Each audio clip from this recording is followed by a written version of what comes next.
Интернет тууралуу сизде азыр түшүнүк барбы? Ооба, интернет тууралуу түшүнүк бар. Интернетти өзүңүз колдоносузбу азыр? Жок, интернетке өзүм кирбейм. Интернетке көп кирбейсиз. Көп кирбейм. Сизге анын кереги деле жок деп ойлойсузбу? Жок, кереги жок деп ойлобойм, кереги бар. Азыркы заман ошол интернетти талап кылат. Анан интернеттин азыркы заманда кереги бар. Анан мурунку замандарда интернет жок эле, ошон үчүн колдонушкан жок. Ата бабаларыбыз. Менде сизге бир суроо да. Сиз өзүңүз интернетти колдонбосоңуз, кереги бар экен, кайсыл жактан мындай муктаждыкты сезип атасыз? Интернетти мен колдонбойм деген жерим жок. Интернетти көп колдонбойм.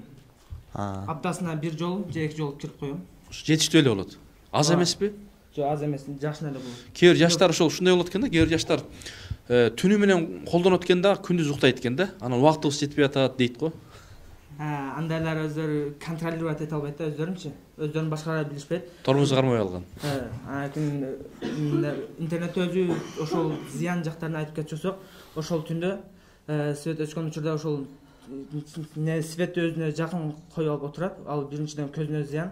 Отурганда 3-4 саат без движения. Эч кандай кыймыл аракетсиз отурат. Ал деле зыян болот да ден соолукка.